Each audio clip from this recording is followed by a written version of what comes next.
Olá, Hello, good afternoon, ladies and gentlemen. It's a great pleasure in this afternoon to be here in Japan House in a partnership with the General Consulate of Japan in São Paulo and to hold this lecture here in this house.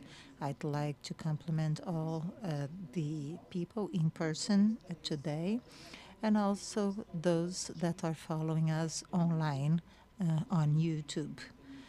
On YouTube, we have several lectures and recorded presentations. So thank of you who are with us online and also all of you that were able to be in person for this presentation today that is going to talk about reducing the search of Japan for nuclear weapons and disarmament. We have a special guest today. We are going to introduce him, Professor Akiyama, and here in Brazil, our friend, Professor Gunther, that is here, and we are going to do introductions of our guests. And before starting, I'd like to invite to the floor our interim president of Japan House São Paulo, Mr. Carlos Rosa. obrigado, Curita. Boa tarde. Thank you, everyone. Good afternoon, all. Professor Akiyama, Akamuru from the General Consulate of Japan in São Paulo, and all of you who are here in person, and also those that are following online. Well, very briefly talking about Japan House São Paulo, we have a project whose main objective is to show the Japan today of the 21st century. The project has 3 Japan houses in the world, one in São Paulo, one in Los Angeles, and one in London, and we are fortunate to have been the first Japan House to be open in 2017. The Japan House in São Paulo already received more than 3 million visitors, almost 4 million. And we try and show Japan in different ways with exhibits, presentations, events, workshops addressing topics such as arts, architecture, business, technology, sports, and also talk about topics that are on our day-to-day, which is the case of this presentation. We have the fortune of having Professor Akiyama that is going to talk about such interesting topic. I hope you enjoy, and I wish you all a good event. Thank you very much. Thank you, Carlos Rosa, our interim president. And now, moving on in our activity of this afternoon, I'm going to invite the Vice Consul of the Japan Consulate of Japan in São Paulo.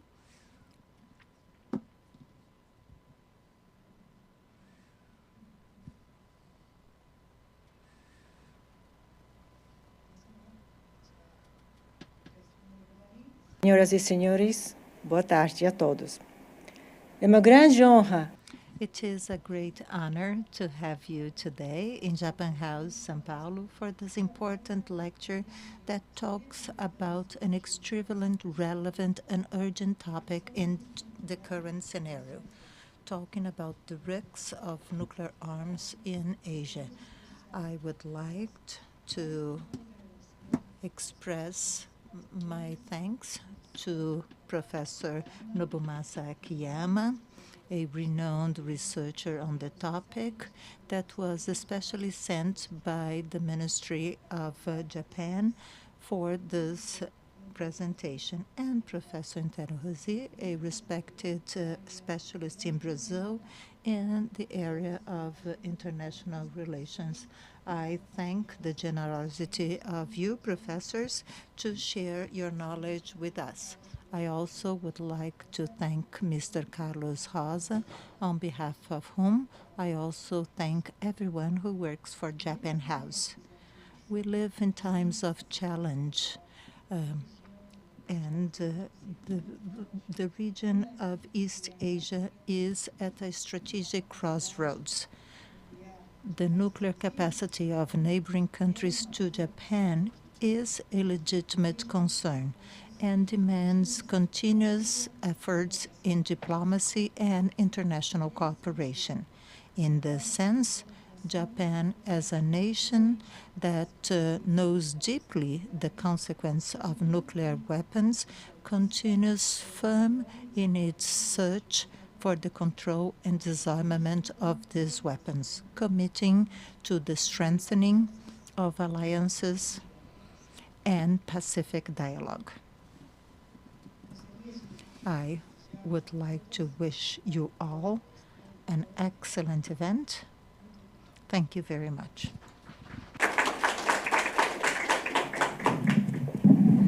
Muito obrigado, Thank you, Kosikomuro, for your kind words.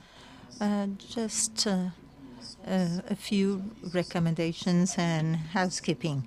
This lecture is being streamed live. We have several people on YouTube watching us. And at the end, we are going to have a round of questions and answers. So people who are here in person, but also people online, will be able to ask your questions. And we are going to give your questions to the professors to answer. So everyone, if you're here, you can start thinking about questions, but in the end, we are going to have a Q&A. For those who are here in person, we have also a questionnaire for you to fill in the end that helps the consulate a lot for our next activities and projects. So we really ask you to please fill the questionnaire at the end of the event. Well, moving on the part of Brazil, I would like to invite Professor Gunther, a PhD in political sciences by the University of São Paulo with focus on international security, and Master of National Security of Georgia University, and human geography by the University of São Paulo, Professor of International Relations of ESPM in São Paulo since 2017, coordinated the group of studies and business in the Middle East. Professor in several institutions, Rio Branco, FAAP, and also a collaborator of UNIFA and former advisor to the Ministry of Defense.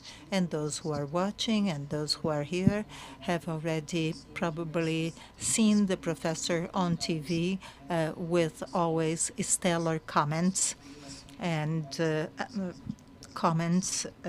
insights in Brazil. Thank you very much, Professor. And also I invite to the floor, directly from Japan, Professor Akiyama, PhD in law by the University of Hitotsubashi, and he works in professor in the graduate studies of law and also international public policies. He is director of the Disarmament Center, Science and Technology of the Japanese Institute of International Affairs and members of public security for the government of Japan. So, please, Professor.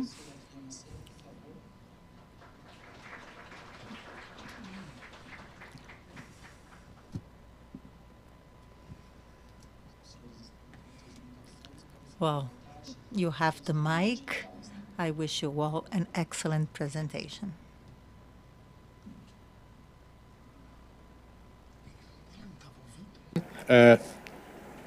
Everybody's listening, it's okay. Just as I was asked, I have to apologize. My English is rusted. I lived in the U.S. a long time ago, more than 2 decades ago, so my English is not so good. So, Professor, I apologize for my English.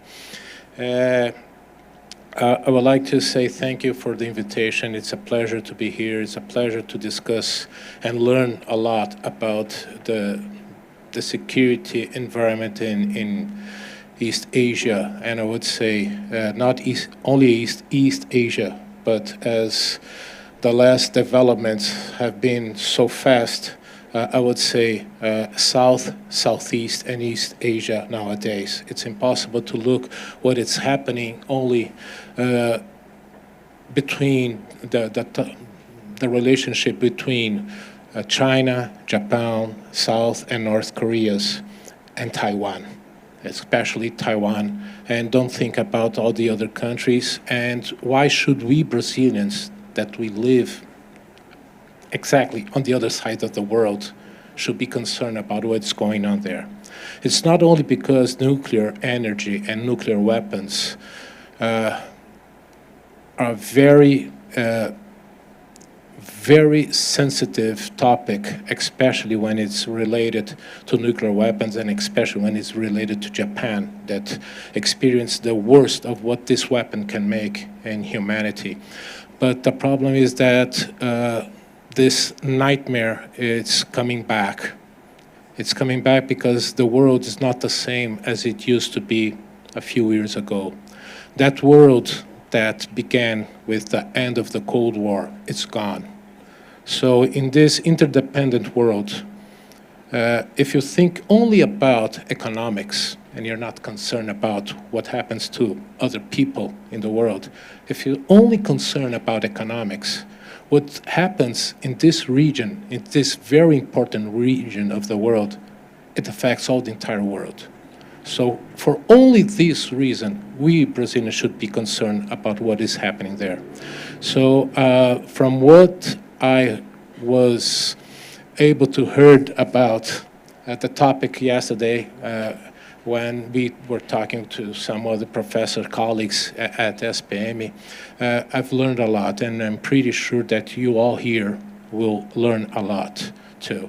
So you're not here to listen to me. You're here to listen to him. So thank you very much. And please, Professor Akiyama, the floor is yours.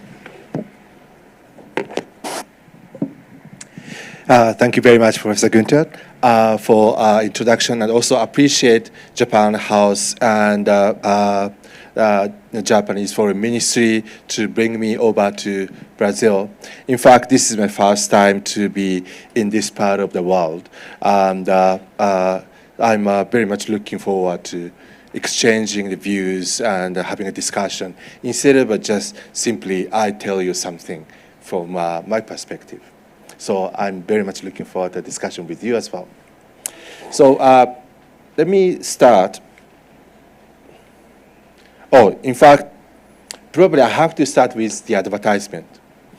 I'm from Hitotsubashi University, and I think for most of you, it's so hard to pronounce Hitotsubashi, and probably please practice after this session. So Hitotsubashi means one bridge. Unfortunately, that's not the Cambridge, and I believe that my university, as prestigious as Cambridge in Japan, in fact, we have many great alumni, and also we have a good record in academics as well. So our university, Hitotsubashi, started as the first business school in Japan, then expanded into the sort of social science school, including faculties of economics, law, social science, and now we got data science, social data science. And I'm part of a faculty of law teaching international relations. And so we are now kind of covering really, wide spectrum of social science, issues. And I'm a part of the faculty, but at the same time, as was introduced, serving as a director for disarmament, science and technology at the Japan Institute of International Affairs, which is the affiliate of Foreign Ministry. So that is a great benefit to me because I have a kind of first-hand access to the policy community as well. And I've been working as an advisor to the Japanese delegation to the Nuclear Non-Proliferation Treaty review conferences since 2000. And also recently, I'm serving as a member of International Group of Eminent Persons on for the World Without Nuclear Weapons. This was established by now former Prime Minister Kishida Fumio. He is originally from Hiroshima and hoping that Japan will be able to make a contribution to the sort of almost universal objective of realizing a world without nuclear weapons. And so then also I had a chance to serve as a minister counselor at the Japanese mission to the IAEA from 16 to 18, where I really enjoyed life of having wines and music, instead, of course, along with the communicating with my counterparts in the various missions, and also had a chance to, work with Raffaele Grossi, who is from your neighboring country, and also I remember that the president of General Conference of the IAEA, when I started to work in 16, was the Brazilian professor who also worked as an ambassador of Brazil to the IAEA. So I had a very fond memory of working the people in Latin America, including the professor of Brazil. So then maybe I would like to move on to the substances. I can continue my advertisement on my university because I've always asked my colleagues from university, please tell everybody when I attend a conference that we have a Hitotsubashi in Tokyo. Everybody is talking about Tokyo University and some others, and the Kyoto University, which is from ancient city. But no one knows about Hitotsubashi. So now, I got like maybe 30, 40 people here who are able to pronounce Hitotsubashi properly. And if you have a challenge in pronouncing, ask our colleagues and the Consulate General so that you are able to have a kind of a knowledge. Right, so let's move on to the world without nuclear weapons. So, big distinction between my region and your region is about nuclear weapons. So Brazil is a member of a nuclear weapon-free zone in Latin America. So basically, if the current system works, you don't have to worry about the nuclear weapons. Of course, I'm going to talk about the question on whether current system works or not. But just assume that this nuclear weapon-free zone works. Then you don't have to worry about nuclear weapons in principle. But in East Asia, right, we have China, North Korea, Russia, 3 nuclear armed states, either legitimate or illegitimate. Then Japan, ROK, Mongolia are non-nuclear weapon states. In addition, we have an entity, I'm not supposed to call it a nation or state, but Taiwan. Right? Taiwan is also another player, very important player in our security dynamics. So, plus the United States. So Japan is in alliance with the United States. So US also is a nuclear player. So we have 4 nuclear players plus 4 non-nuclear players in our security dynamics. So please imagine that your neighbor has nuclear weapons. So I don't know if you're happy with this. So that's a big difference. So I hope that you remember this fact when you listen to my talk. Then having said so, my very rough overview of what's going on in the world in the context of a nuclear disarmament. I think now world is divided. Like we have a different, the situations of nuclear weapons. On one hand, there are many countries, now growing number of countries, approximately 70 countries, signed and ratified the Treaty of the Prohibition of Nuclear Weapons. This treaty simply prohibits any activities related to nuclear weapons. Of course, no use, no possession, no production, but also you are not allowed to ask anybody to help us by mobilizing nuclear weapons. So, but now I know voices are stronger and stronger in advocating the TPNW. But on the other hand, we are witnessing the deterioration of the relationships among major powers, major nuclear powers. So Russia and China and United States, these three countries are kind of relatively severe confrontations. Of course, some people might say that China and Russia are in cooperation. Yes, of course, they are, maybe for the time being. But the prospect, particularly their divergence in interest in East Asia, there may be potential divergence even among between Russia and China. And I don't have to explain to you about the situation of the relationship between United States and Russia, United States and China. And then for us, the important thing is that, that China is expanding its nuclear capability. That is the only one out of 5 P5 nations keep on expanding. And DPRK, North Korea, is supposed to be the non-nuclear weapon states based upon the NPT, Nuclear Non-Proliferation Treaty. Then they claim that they have withdrawn from the NPT and declared they have nuclear weapons. And their arsenal is also expanding. And we assume now they have already got around 50 to 60 nuclear weapons. So here on this side, naturally, if you are the direct stakeholders in the security dynamics involving these countries, you are not able to ignore the facts.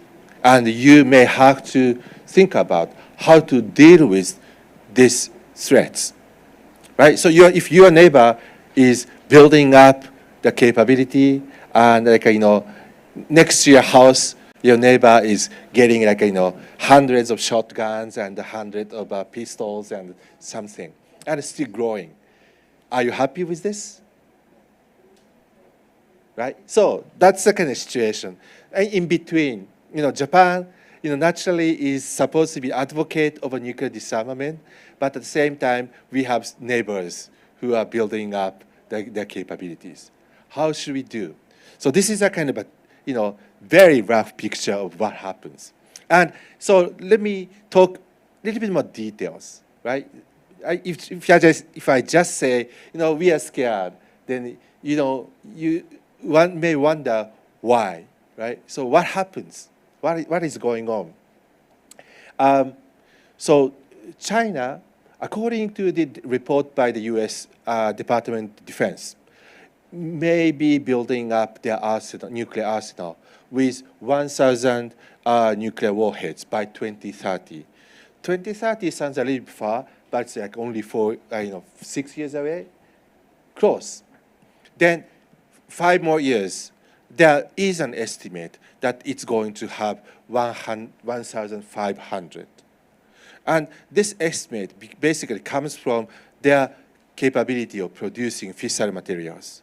They finished the construction of first breeder reactor, which produce the plutonium that is used for bomb.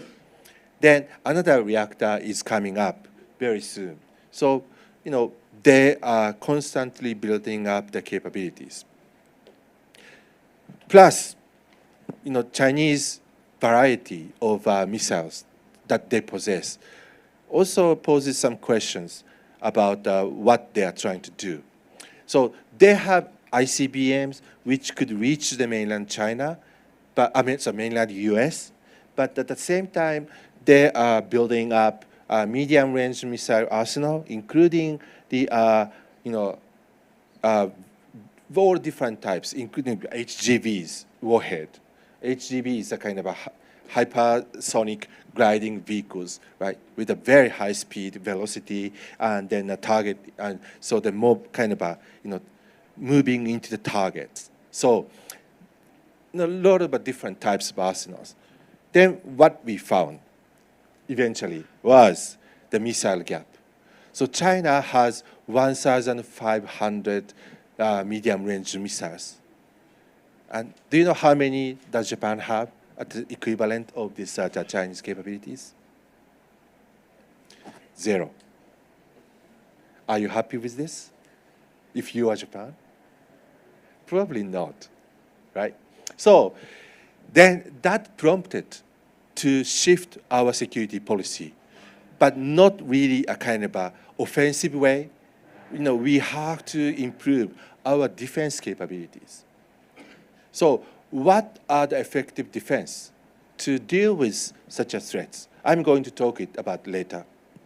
The other thing, I think the security environment, as Professor mentioned, the Taiwan issue or Korean Peninsula issues, we have two divided nations, right? So we are still living in the legacy of the Cold War. And then one country wanted to take the control over Taiwan. And then, if they are rational in avoiding the conflict, which causes a lot of troubles and pose a lot of cost, not only to the other countries, but also itself, then I think they would avoid the use of force. But in many countries, I think, no exception in Brazil and Japan, domestic politics also matters.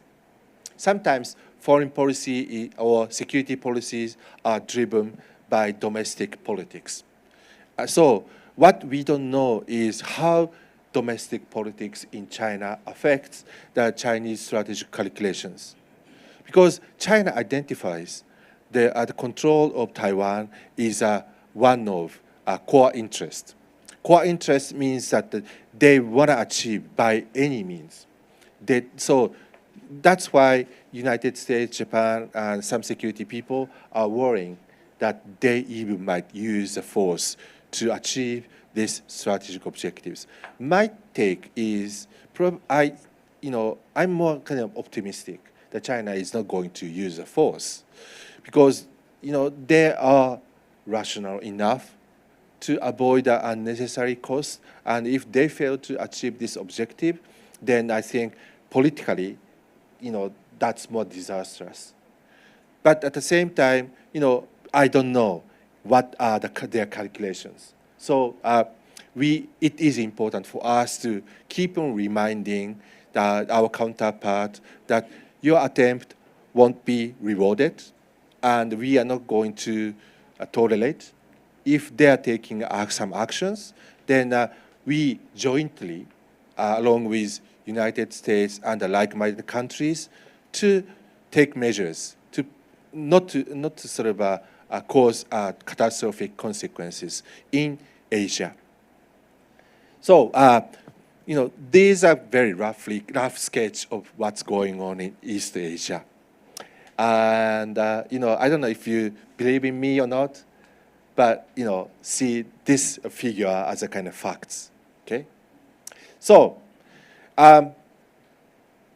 second thing, what do Japanese people see or find from the war in Ukraine? I'm aware that the Japanese government and the Brazilian government have a slightly different approach to this concern. So let me explain what Japanese are thinking about. So how many of you think that Russian action is violation of international law? So many things that is a violation, right? But then how to solve the problem? Should Ukraine make a compromise, just giving up the part of the territory in order to avoid the further sort of war? Or do we have to keep on fighting? Either choice is not desirable, in fact, and we have to choose the worst one. Better one. Less worse. Not the better, I would say. So any choice is not good. So less worse. So which is less worse? I think the position would decide. And then, from a Japanese viewpoint, we would like to support Ukraine, and we would like to retain the sovereignty of Ukraine. And we would like to keep the rule of law. And international law is an important tool for Japan and other middle powers and small powers to defend their rights and their interests. If power dominates, then probably we might give some wrong lessons to the major powers. The major powers might use force if they want to achieve their interest. I don't want to see that. In other words, how Japanese view the big frame that major big nuclear neighbor is going to invade non-nuclear neighbor. So if you are going to see this frame picture into East Asia, what do you see? Don't you see any similar things, possibility? In fact, Japanese people had kind of an image. What the imagination that they had was, similar thing could happen. I don't know if it's really happened or not, and I hope it won't happen, but at least this gave us some impact on the strategic calculation in Japanese psychology. Secondly, another question is Russian nuclear coercion deterring the United States and the European countries in extending support to Ukraine? If you think so, then the Japanese are also thinking the same way. In other words, if United States is deterred by the nuclear weapon states, nuclear armed states in Asia, then they may not be able to help Asian allies when contingency happens in East Asia. So we don't want to be scared by nuclear weapons. And so then that's lead into the concept of stability-instability paradox. That means the relationship between major powers will be stable if they are in the mutual deterrence situation. But if one side thought, okay, the other side is deterred at the strategic level, their relations, then maybe we could do whatever we want at the regional level. That is not desirable for Japan. And that is something that Japanese people could think of after witnessing the situation in Ukraine. And so at the strategic level, the relationship is stable and they want to avoid a nuclear war. But because of that, the regional players would suffer by more assertive actions by one of the strategic players. So how can we avoid this? So the Japanese government response is to strengthen the alliance. So basically, after the deterioration of security environment in East Asia, and after the Russia started invasion in Ukraine, the Japanese people's mindset on security policy has been significantly changed. Japanese government decided to increase the budget up to 2% of GDP, which used to be 1% of GDP. And Japanese people traditionally, oppose the idea of increasing military budget. But, at that time, government did not face opposition by our public. And also, as I explained earlier, we had a missile gap. Chinese has 1,500 medium-range missiles, and Japan had 0. So, Japan thought it is important for us, even for us, to have a capability to strike back, which is not the capability to strike first.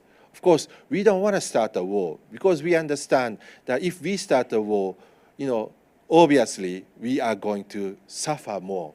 It's not doesn't make sense economically and strategically. But if the other side is going to attack us, then we should have a capability to strike back while we are waiting for the support arriving from the other side of the Pacific Ocean. So, and this was also a very big change from the traditional position of Japanese security policy. And so, in a sense, the security environment in East Asia and the war in Ukraine changed the Japanese people's mindset on security. Plus, what government is doing, instead of seeking the Japanese own nuclear capabilities, Japan tried to strengthen the partnership with the United States and increase more interoperability of U.S. and Japanese forces, and make sure that both sides work together, even in the case of a nuclear contingencies and so forth. So that's what we are working on to strengthen on the military side. But but the question still remains, right? So Japan is supposed to be advocating nuclear disarmament because we had experience in Hiroshima and Nagasaki, right? 140,000 people were killed by one bomb in Hiroshima, and 100,000 people were killed in Nagasaki just by one bomb. We don't want to see such a catastrophe or the tragedies, in anywhere in the world. So it's natural for us to advocate the nuclear disarmament and try to achieve a world without nuclear weapons. But in the meantime, as I explained earlier, the security environment in East Asia is so deteriorated that we have to make sure that that this kind of war wouldn't happen, or we don't want to kind of give a temptation to the players in the region to start the military operations. So for that reason, I think Japan needs to strengthen the commitment of extended nuclear deterrence provided by the United States. So again, is it a dilemma or not? Then I'm kind of trying to justify the reasons, but still the nuclear disarmament advocate said, no. As long as you rely your security on nuclear deterrence, you are not able to eliminate nuclear weapons from the world. True, but the point is, we don't have to pursue both at the same time. We have a kind of appropriate steps that we're going to take. And this step was properly expressed by the Prime Minister Kishida in 2023 when he had a press conference at the end of G7 summit. So Prime Minister Kishida invited G7 meeting to Hiroshima, and then in Hiroshima, he brought all leaders of G7 countries to the Peace Memorial Museum, where the leaders saw, the all, kind of goods, reminiscences or, whatever from the tragedy. And they were so impressed. And so, in a sense, they, leaders are brought into, on the ground zero, and they felt something. In fact, one of the leaders, Mr. Trudeau from the Canada, after his official visit as a group of G7, asked to organize his private visit to the museum again while he was in Hiroshima. And he brought his staff members of Canadian team and joined to the museum, and that showed the all exhibitions in museum. So that suggests how important it is for us to touch on the other evidence of the tragedy in your hand. So if you have a chance to come to Hiroshima, please visit the Ground Zero and also Peace Memorial Museum, and you are able to find why it is important for us not to forget about our ultimate goal of a world without nuclear weapons. And so, by the way, then come back to the slide. Mr. Kishida talked about two responsibilities of the political leaders. So one responsibility is obviously to defend the nation. If you face the challenge that could threaten you, the leaders are responsible to deal with it. But it does not necessarily preclude the ideal and responsibility to pursue a goal of world without nuclear weapons. I think leaders should have vision. Leaders is not the person just simply deal with one problem in front of you, but they would like to present a vision, what kind of world we should live and we should achieve.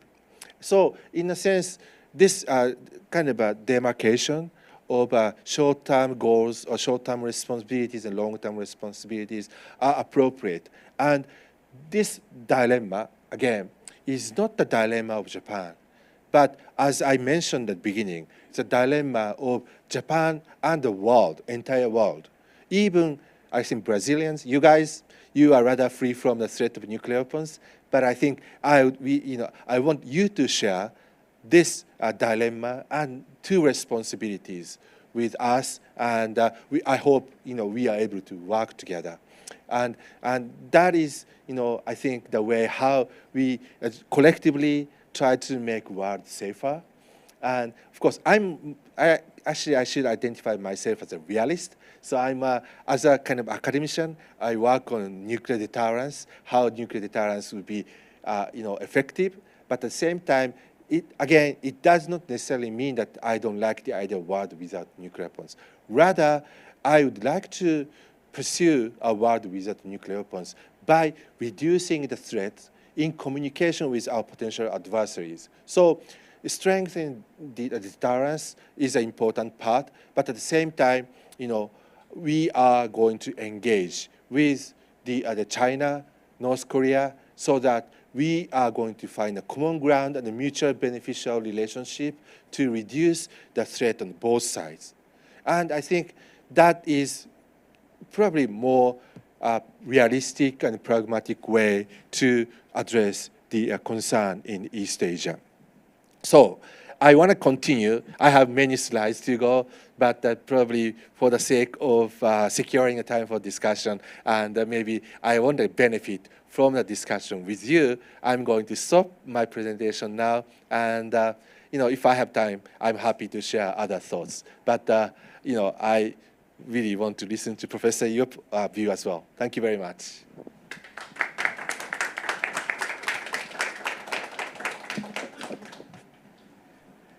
Thank you very much, Professor Akiyama-san.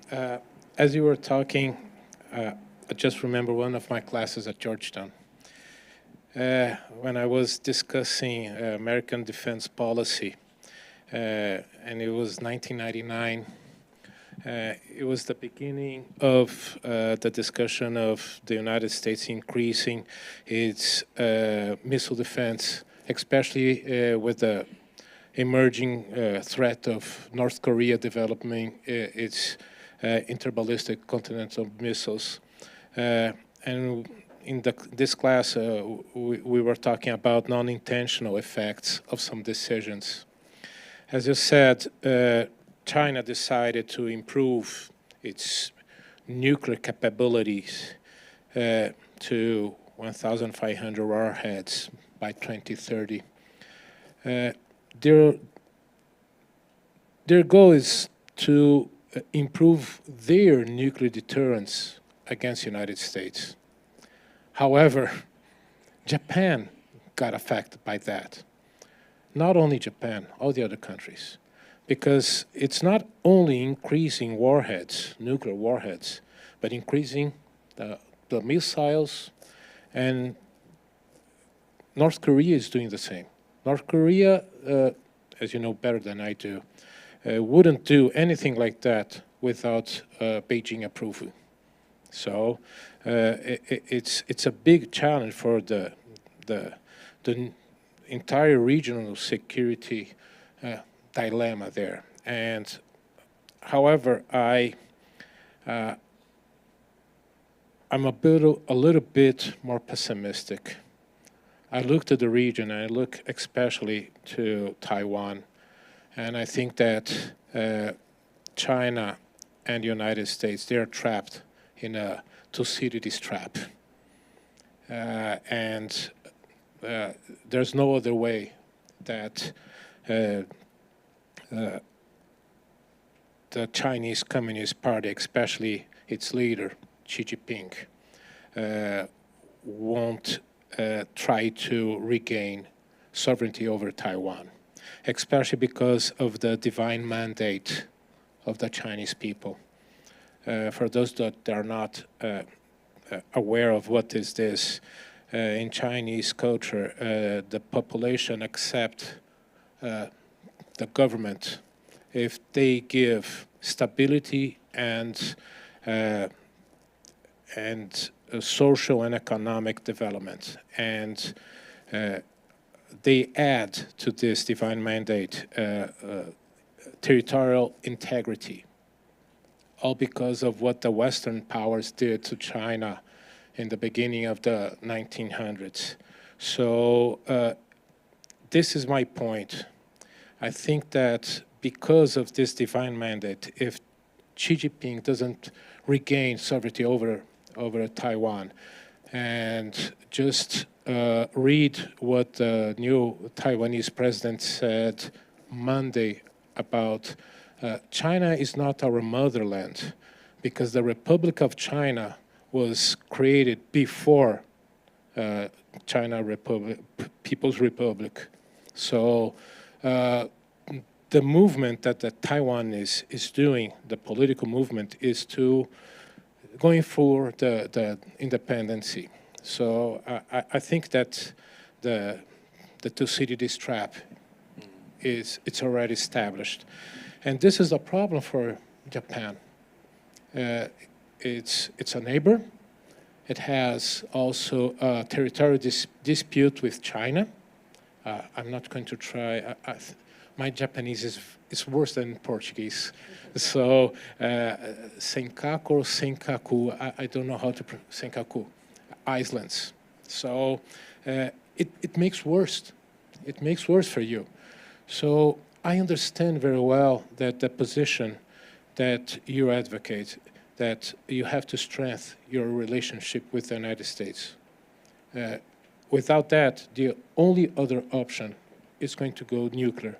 And I think that this is a very, if not impossible, very difficult decision for the Japanese population. So I think that not only strengthening your relationship, your security relationship with the United States, but you have to keep strengthening your military posture. 2% of GDP, I'm not sure if it's going to be enough. So just some thoughts for you. Thank you. Thank you very much. I'm kind of scared that this prominent professor in Brazil was more pessimistic than I am, and maybe he could be true. But I hope that our pessimistic prediction won't be realized, and also maybe we should work that this won't happen. And problem is, many people said the war over Taiwan is an East Asian problem. No, it's a global problem. The scale of impact of war in East Asia is far greater than the war in Europe. And of course, Russia, Ukraine are the exporters of the flowers and the food products to the global South countries, and also exporting oils and so forth. But their kind of a trade system, ecosystem, is relatively smaller than Chinese economic relations with the various parts of the world. I'm not so sure what would be the percentage of export of Brazilian products to China, but that you may be able to benefit for the short term because you guys are able to raise the price of your export to China. But eventually, when the China is in war, I think we are going to have a problem in the maritime security, and we are going to get the problem of the rise of shipping costs and everything. So your trade will be severely affected by the war. And China is the Japanese number 1, number 2 trading partner, now number 2. And also China is number 2 trading partner of United States. And so it has a global impact. So I think it is our interest to avoid the war. But at the same time, we don't want to see the Chinese counterpart is going to take a hostage us for, kind of pursuing their strategic goals as well. That is why we want to cooperate with various countries in dissuading the Chinese leaders that your assertive action won't benefit anybody, including themselves.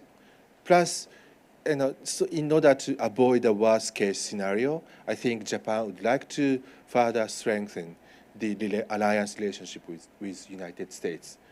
I know in this region you have a mixed feeling about the U.S. quote-unquote leadership, and also everybody is wondering what happens if new leadership would come after the election in November. But for us, the international system without United States is not desirable. Like it or dislike it, because it has a important role to play. In other words, what we have to do is to shape the behavior of major powers, United States, China, so that their relationship will be more stabilized. But we individually are kind of middle powers who are not really able to convince the major powers alone. And so that is why we are able to cooperate in a concept that we should respect the rules and international laws for kind of shaping the international relations. And then for that, maybe Brazil, who is a kind of leader, in fact, leader of G20 or the other global South countries, and along with other countries in Japan, maybe could do something, right? And maybe we need a more kind of dialogue on what to do, So we want to avoid the catastrophic consequences, which is not suggesting only the use of nuclear weapons, but the further deterioration of the role of international law, right? So lawless society is worse for us. And law cannot be easily respected in the anarchical international relations, as you are always telling the students. I'm also telling the students. So international law cannot be enforced by anybody. But, the enforcement happens by the cooperation of, the countries and nations, right? So for that part, I think, we should further strengthen cooperation. I hope I'm actually just diverting to the different directions, but that's how maybe we should cope with the major powers, irresponsible behavior. Should we take questions? Okay. Então vamos. Okay, now we are going to open for questions.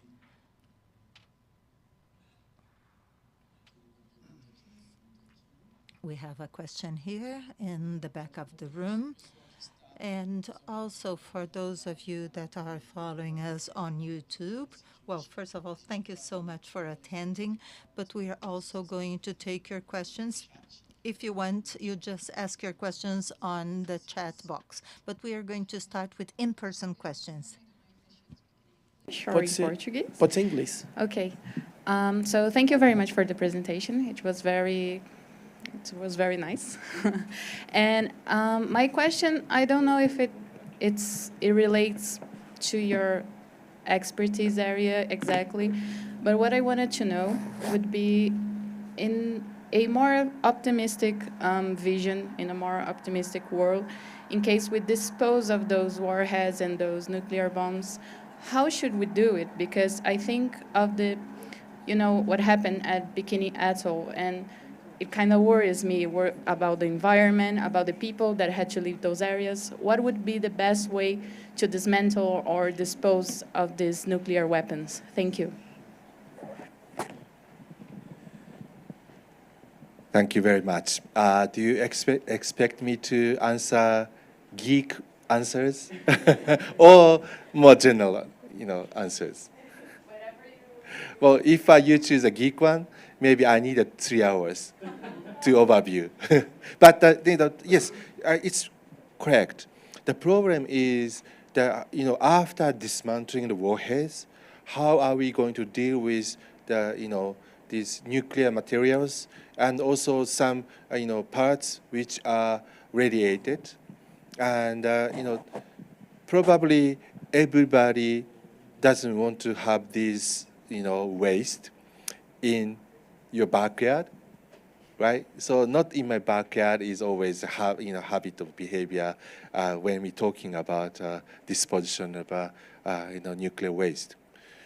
So for the nuclear materials which are used for the fabricating nuclear weapons, in the past, when the Soviet Union was dissolved, and then they had excessive fissile materials. So some of them were in fact shipped to United States, waiting to be dismantled, and some uranium were in fact sort of diluted instead of enriched, then used for the nuclear power. But plutonium is a little bit problem. So normally we are going to mix the plutonium with the uranium and use a so-called MOX fuel, which are also burned in the nuclear reactors for the power generations. So now, power generation is coming back to serve for the purpose of, achieving the CO2 emissions, reducing the CO2 emissions. So, some countries are considering to use nuclear power, but probably existing amount of fissile materials used for nuclear weapons are enormous. So, and also it's more costly probably than simply enriching from natural uranium ore. So, but if we are going to achieve the goal, I think we have to pay the price. Unfortunately, the world we have built are kind of very costly place to maintain. And in particular, if we have to dismantle, then of course the nuclear weapon states should pay the price, but at the same time, I think we should be also ready to take some shares as well. And so the important point is where to find the location of spent fuel disposition. But I don't think I have a wisdom to find the answer. Muito obrigado. Mais alguma? Thank you. Thank you. Any other question from the audience, please? Thank you for the presentation. Very enlightening indeed.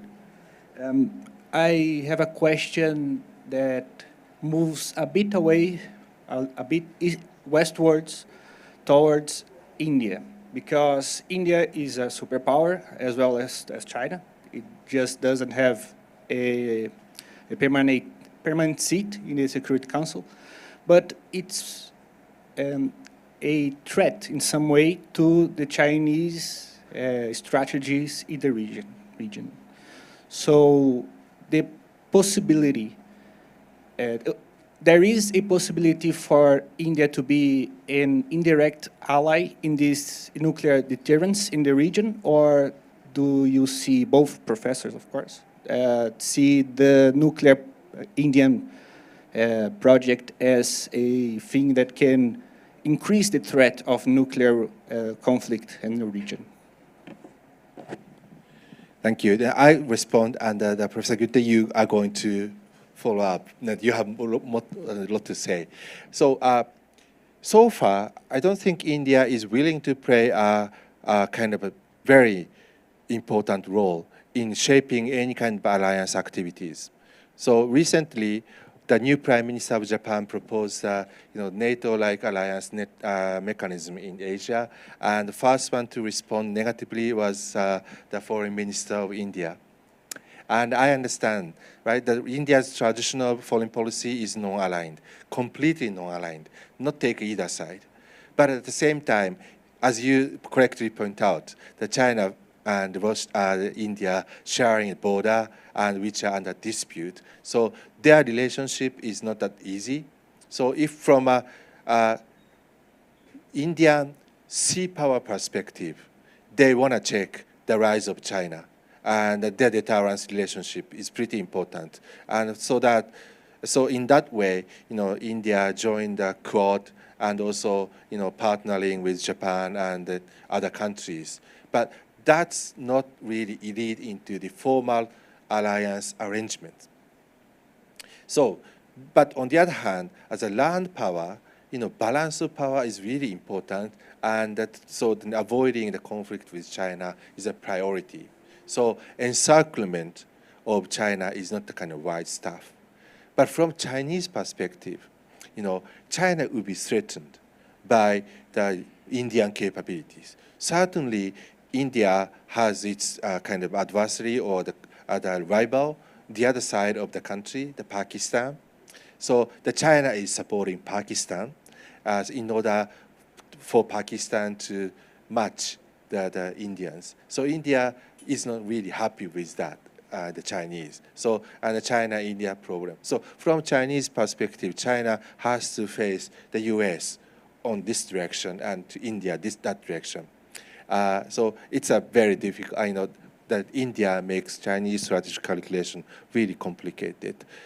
But another thing about India, so India's this pragmatic, the non-aligned attitude may be an asset, but at the same, possibly a liability as a great power, right? So the great power requires the partners and the followers. But, one country alone cannot really shape the international relations. So what kind of partnership, what kind of a followership you are going to, India is going to gain is another different question, but a challenge that probably India may have to consider for the future to be a great power. I was there in Washington when India decided to officially become a nuclear power and had its 5 nuclear tests, and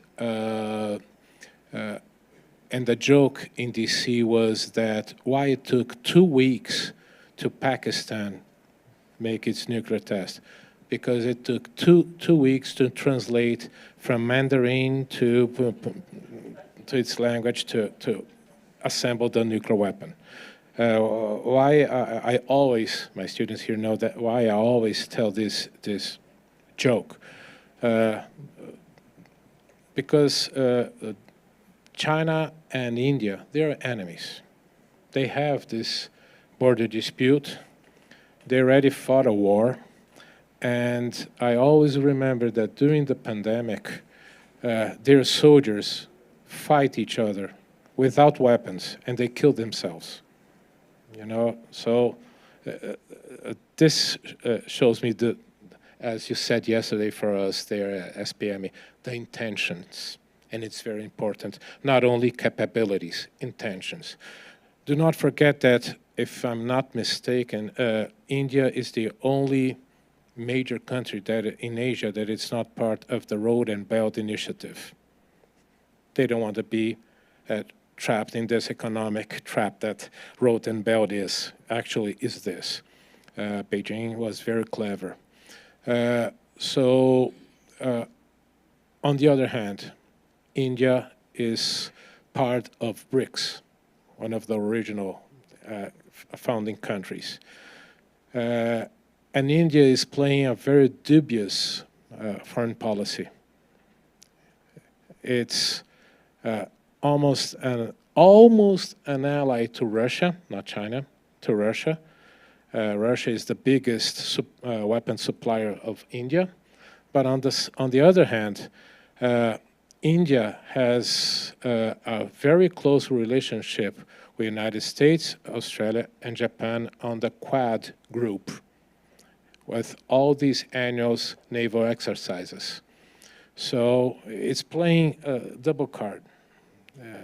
So it's been very clever, and this is why I always, when I'm able, I say it. The Brazilian government should look to India and learn a little bit.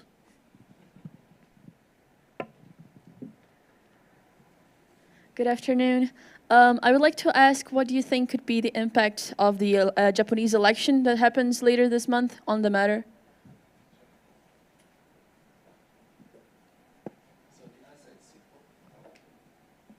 It's simple. I don't know. Well, anything could happen, but so far what I know is that the new prime minister, who called the snap election, was expecting the public support by taking a very robust and strong approach against the financial scandal within his party. But it's a maybe gamble, right? If he failed to grip the control of the party, then, as a result, he may weaken his power base in the party, right? So, he really needs to win. But if, LDP fails to get the majority by the election, which is a, possibility, then naturally the coalition partner of, which is Komeito, played an important role. But, I read a couple of predictions, and sometimes these are not really accurate at this juncture. And one of the predictions said that even this coalition governments fail to get the majority, in that case, they are going to find additional partner, either, we possibly have two parties, possibly, but then if coalition makes more complicated with multiple partners, then, again, Mr. Ishiba, the new prime minister, would suffer the kind of lame duck. And then, but the good news for him is that the oppositions are also not gaining the support, contrary to the expectations. So, again, coming back to my first response, we don't know, right?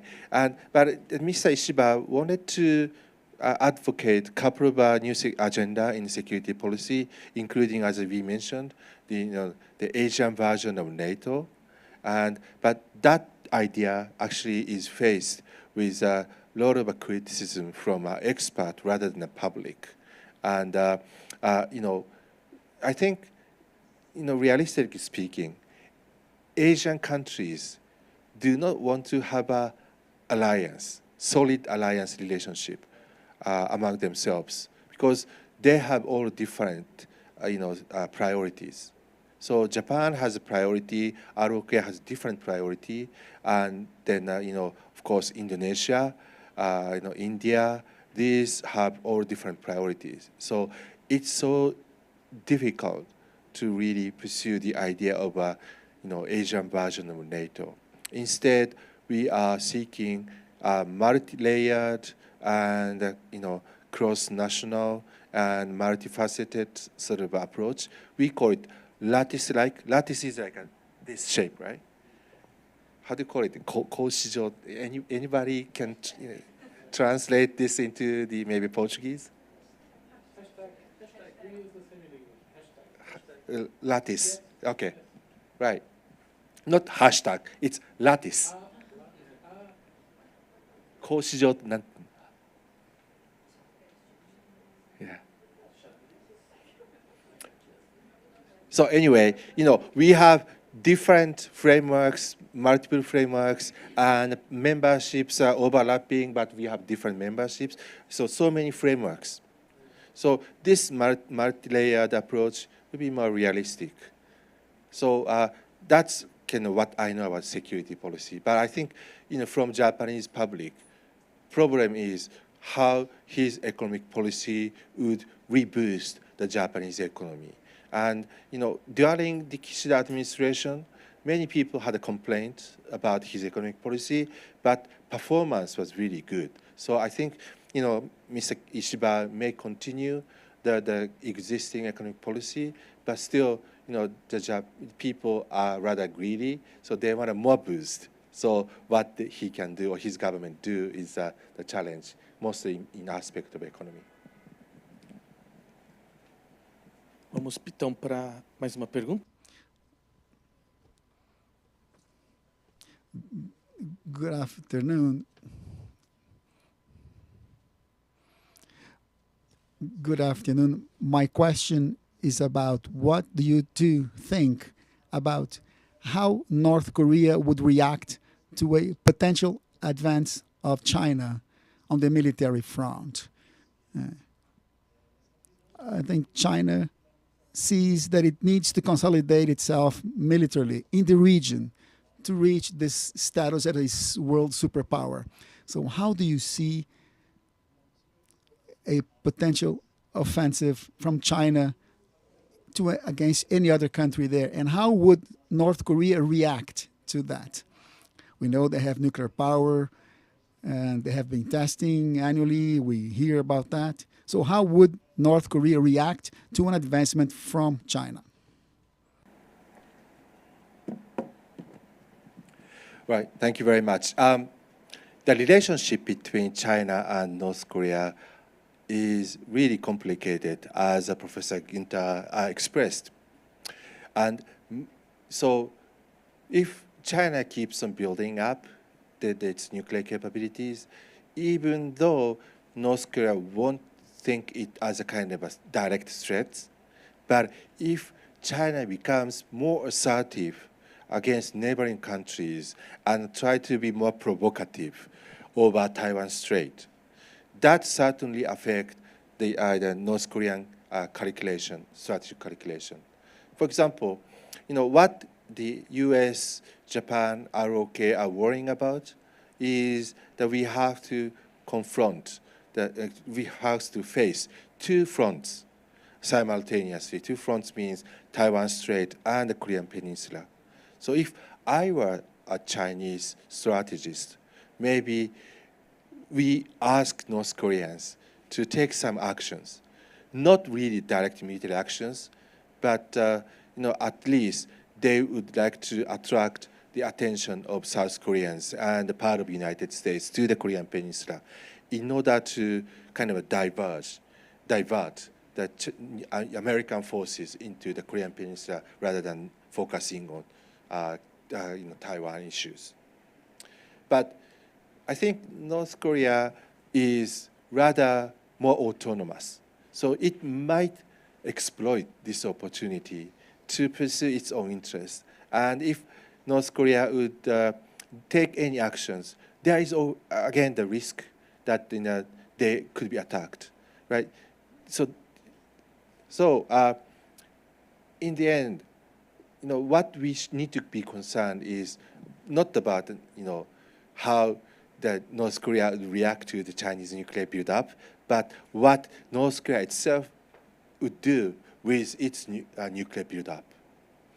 Right? So now North Korea is building its capability not at the strategic level to counter US, United States, but also having so-called maneuverable tactical nuclear weapons, which is a nuclear capability to be used on the Korean Peninsula in the fight against South Korea. So that probably increased the North Korean deterrent capability against South Korea, but at the same time, that North Korea identified South Korea as an enemy in its constitution. So then, so we have to be ready at least we have to increase our preparedness about the contingency of the Korean Peninsula. So, the North-China relationship is important, but at the same time, we also have to think about how North Koreans are developing its capabilities from our viewpoint as well. I totally agree with Professor Akiyama-san. I would just add that this scenario is not totally impossible, and it's getting worse because since last year, the North Korean regime began a series of decisions that is ending all the cooperative initiatives that they have had in the last 10 to 15 years. As just an example, you could say, come on, it's not so important, but there was a monument in one of the main avenues in Pyongyang that would symbolize the good relationship between North and South Korea. This monument was teared down this year. As Professor said, this year the North Korean government changed its constitution, declaring South Korea as an enemy, not anymore as part of the Korean family. And just, I think it was yesterday, the government announced that it's closing its connections, roads and railways between North and South Korea. And in these places, they're going to build defense posture army barracks. So you look all these initiatives together, the intention that North Korea is sending is the message is get prepared. And they don't need a nuclear weapon to destroy Seoul. With conventional weapons, missiles and artillery, they can turn Seoul to rubble. So they don't need to use one. Only restarting the war, and people tend to forget they are at war right now. They just signed a ceasefire, not a peace agreement. So it could be, just as Professor said, an initiative by North Korea would open the opportunity to Beijing to regain Taiwan. It's the worst case scenario. It's a regional war, not only a war between Beijing and the United States. Bom, mais alguma pergunta? Bom. Any more questions? Well, because of the time, we are going to apologize. There are lots of people that want to ask questions, but we are going to close today's event. Once again, I would like to thank, first of all, every one of you who attended the event on YouTube, on Portuguese and English. You've been here with us so far. Also, professors, thank you very much for this brilliant lecture. I'm sure that was very enlightening to many of us here to talk about the current situation that Asia is going through and the nuclear threat, and also all people who are here in person. So first of all, so long, and see you next time for you online. Stay well, and we from Japan House invite you to always come to our house on Avenida Paulista 52, and also the social media.